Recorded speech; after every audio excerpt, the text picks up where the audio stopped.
I've noticed more graffiti around Portland. You're not the only one. The city is hearing the complaints too.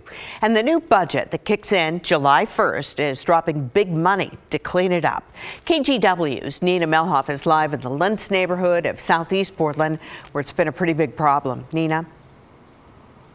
Yeah, we've been telling you for years how people in Lentz feel forgotten. They feel like they share a majority of the homeless issues and a lot of graffiti. But today we watched as this wall here was cleaned up, mostly of graffiti here on Powell, to show the new way Portland's mayor is tackling the problem. Just like that, graffiti is a goner under Paul Watts' paint sprayer. He owns one of the removal companies vying for a new contract with the city.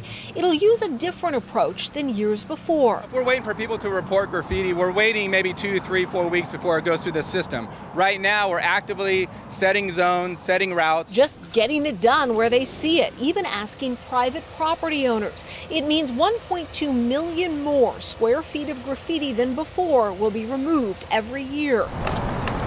Mayor Ted Wheeler grabbed a ruler today to illustrate his commitment. Instead of the old amount of $150,000, Wheeler's budget quadruples graffiti removal money to over $600,000. Particularly for small business owners and operators like this, there is a real cost to them and to their employees. It is not a victimless crime. The city says reports of hate graffiti have spiked in the past 8 months. Messages scrawled on schools, in people's personal homes, and on public walls. And I want to make it clear that hate graffiti goes right to the top of the list. The bright yellow of Daryl's Mufflers on 82nd has seen its fair share of graffiti. Owner Daryl Hansen paints over it several times a month and is glad to hear the city is taking it more seriously. It affects my business when it looks like heck, you know. It doesn't look good. Graffiti is just a symptom of a bigger problem. The new budget also gives more money to tackle other problems like litter, needle collection, and zombie homes.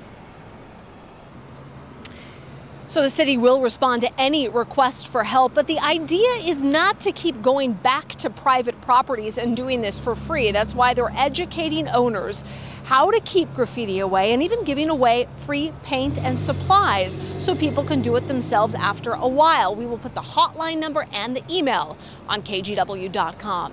Back to you. Thanks, Nina. Well, if you drive on the freeway, you probably think you're most likely